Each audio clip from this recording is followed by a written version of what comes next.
India में देखो, अगर तुम कहीं पे भी घूमो ना, मतलब मोस्टली हर स्टेट में, मतलब जो क्राउड होता है वो पता है कैसा होता है, बहुत ही चूतिया क्राउड। तो मैं सही बात बता रहा हूँ, मैं इसको समझना।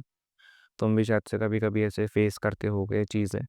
वेल, जो कुछ स्टेट्स हैं जैसे कि गोवा, पौंडीचेरी, साउथ के कुछ स्टेट्स ये देखो बहुत अच्छे हैं, ये थोड़े से डेवलप्ड हैं, वो अच्छी चीज़ है। बैंगलोर, ये सारी अच्छी जगह हैं, लेकिन साथ ही साथ जितने भी नॉर्थ साइड के होते हैं ना, मतलब स्टेट्स, भाई सबसे गंदा क्राउड मुझे लगता है ना यहीं का होता है। मतलब मान लो जितने भी कपल्स होते हैं, जो कि बहुत अच्छी चीज़ है देखो। अगर तुम किसी कपल को देख रहे हो, देखो उनकी रिस्पेक्ट करो। लेकिन इंडिया में देखो ऐसा नहीं होता, लोग उन्हें बहुत घूरते हैं, बहुत ही ना ऐसे गलत तरीके से देखते हैं कि हाँ मतलब बहुत ही अलग लोग आ गए हैं इस धरती पे। पता नहीं क्यों, देखो उनका देखो एक परसेप्शन है बिल्कुल ही अजीब सा।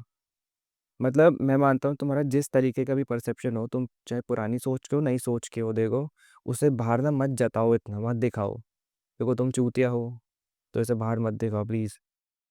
इसको समझो, चाहे तुम भी अगर ये सेम मानते हो कि कपल्स को ऐसे बाहर नहीं घूमना चाहिए, ये वो पापा ने कहा है वो कहा है। देखो, पापा ने तो बहुत सारी चीज़ें की, पापा ने तुम्हें मुट्ठा मारने के लिए कहा था, तुम तो मारते हो, तो मार रहे हो ना। पापा तुम्हें कभी बोलेंगे कि हाँ तुझे मुट्ठा नहीं मारनी चाहिए, लेकिन तुम मार रहा है। तो देखो वैसे तो तुम गलत काम कर रहे हो, लेकिन साथ ही साथ तुम ये बोल रहे हो कि हाँ इससे नहीं घूमना चाहिए, क्योंकि बहुत सारे बच्चों का भी ना सेम परसेप्शन होता है।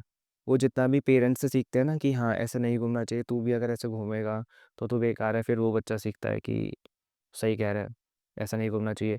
फिर वो बाकी लोगों को ना ऐसे ह्यूमिलिएट करते हैं, मतलब परेशान सा करते हैं, देखते हैं घूरते हैं। बच्चे भी ऐसे ही होते हैं इंडिया में, 10-12 साल के, 7-8 साल के, उनकी बहुत ही गंदी सी सोच होती है। बाकी बूढ़े और जवान तो होते ही हैं, बहुत ही कॉमन है। मैं खुद देखो गाजियाबाद में रहता हूँ, तो यहाँ के देखो सिचुएशन तो बहुत ही बेकार लगती है मुझे, बहुत ही अजीब। मतलब सबसे घटिया क्राउड तो यहीं का होता है मुझे लगता है। मतलब अगर तुम बाहर निकल जाओ, मान लो अगर तुम्हारी दोस्ती हो या फिर तुम एक कपल ही हो, तो लाइक तुम्हें लोग इतना घूरते हैं और इतना मतलब अजीब तरीके से देखते हैं, जैसे कि पता नहीं क्या तुमने उनकी कोई चोरी कर दी होगी। क्यों पता नहीं, मुझे समझ नहीं आता। इंडिया देखो तभी तो चेंज नहीं हो रहा है। इंडिया इंडिया के लोग जो है ना, इंडिया को हमेशा पीछे खींचते हैं। यहाँ पे अगर फॉरेनर आते हैं, देखो उनको चिढ़ाया जाता है, उनको गलत गलत शब्द बोले जाते हैं, उनकी रिस्पेक्ट नहीं करी जाती, उनसे देखो फालतू के पैसे ऐंठे जाते हैं। देखो क्या सिस्टम है इंडिया का, यहाँ का क्या इन्वायरमेंट है ना, बिल्कुल ही हवा में बिल्कुल चूतियापन है। बकचोदी को देखो एक साइड रखो, लेकिन ये हंसने वाली बात नहीं है, ये बहुत है ना सीरियस चीज़ है। तुम्हें लगता होगा कि हाँ मतलब इंडिया बहुत बड़ी कंट्री है, बहुत ही बड़ी सुपर पावर है, लेकिन बाहर इंडिया की कोई ऐसा रिस्पेक्ट भी नहीं करता, मैं मानता हूँ देखो, फॉरेनर्स जो होता है उनका एक बहुत अच्छा परसेप्शन है हमको लेके कि हम बहुत ही बड़े चूतिए हैं, वो सही बात है, बहुत अच्छी चीज़ है। देखो हम हैं, हमें एक्सेप्ट करना चाहिए। हमारा दिमाग देखो अभी तक डेवलप्ड हुआ ही नहीं है, हम अभी तक देखो पिछड़ी जाति में ही जा चुके हैं। देखो हमें समझ ही नहीं आता कि हाँ क्या गलत है क्या सही है। बस देखो यही चीज़ है जो कि देखो हमें बहुत ही पीछे खींचती है, हम एक चेंज नहीं करना चाहते अपनी लाइफ में। बहुत ही कम लोग होते हैं जो कि ना एक्सेप्ट कर पाते हैं कि हाँ मतलब धीरे धीरे धीरे करके जो लाइफ है वो चेंज हो रही है, जो सोसाइटी है वो चेंज हो रही है, तो हाँ हमें भी थोड़ा चेंज होना चाहिए। देखो चेंज होने में इतना वो क्या है, इतनी डिफिकल्टी क्या है, तुम्हें इतनी परेशानी क्या है, क्यों तुम्हारी फटके चार होती है?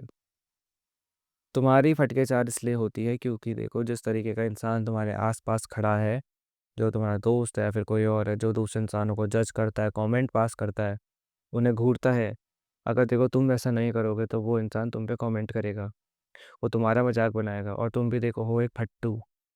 तुम देखो एक बहुत बड़े फट्टू हो, तभी तुम कुछ कर नहीं पाते अलग से। अगर तुम्हारे अंदर थोड़ा भी गूदा होता ना, देखो तुम उस इंसान को रोकते, उससे बोलते कि हाँ ये गलत है। लेकिन तुम्हारे अंदर गूदा नहीं है, देखो तुम चुप हो, तुम हाँ सेम चीज़ कर रहे हो जो कि बाकी लोग कर रहे हैं। तुम एक बहुत बड़े थ्रेट हो सोसाइटी के लिए। तुम और तुम्हारे आसपास के जितने लोग ऐसा करते हैं वो सब इस सोसाइटी के लिए बहुत बड़ा थ्रेट हो तुम अपना जीवन बर्बाद कर चुके हो, कर रहे हो। अब देखो चॉइस तुम्हारी है कि तुम कैसे इसको संवारते हो या फिर गंदा करते हो, वो तुम देखो देख लेना खुद से। लेकिन मैं तुम्हें रिमाइंड करवा रहा हूँ, एक बहुत बड़ा थ्रेट तुम हो सोसाइटी के लिए, इसको याद में रखना। चेंज करना चाहते हो, देखो चुप रहो, कुछ मत बोलो, देखो दूसरे इंसानों को शांत नहीं कर सकते हो, कोई बात नहीं, खुद देखो उनका पार्ट मत बनो। तुम्हें देखो दूसरे इंसान जैसा नहीं बनना, तुम्हें एक एवरेज इंसान का टैग लेके नहीं घूमना है, तुम्हें एक अच्छा इंसान बनना है। तुम्हें एक सेफ एनवायरनमेंट क्रिएट करना चाहिए हर इंसान के लिए, चाहे तुम उसे जानते हो या फिर नहीं जानते हो।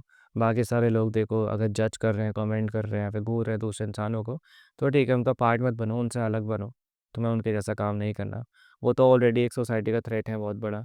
तुम भी अगर उनमें से हो, तो अगर तुम भी सेम काम करते हो, तो सबसे गंदी बात तुम्हारी पर्सनालिटी के बारे में मैंने तुम्हें बता दी कि हाँ, तुम एक बहुत बड़ा थ्रेट हो सोसाइटी के लिए।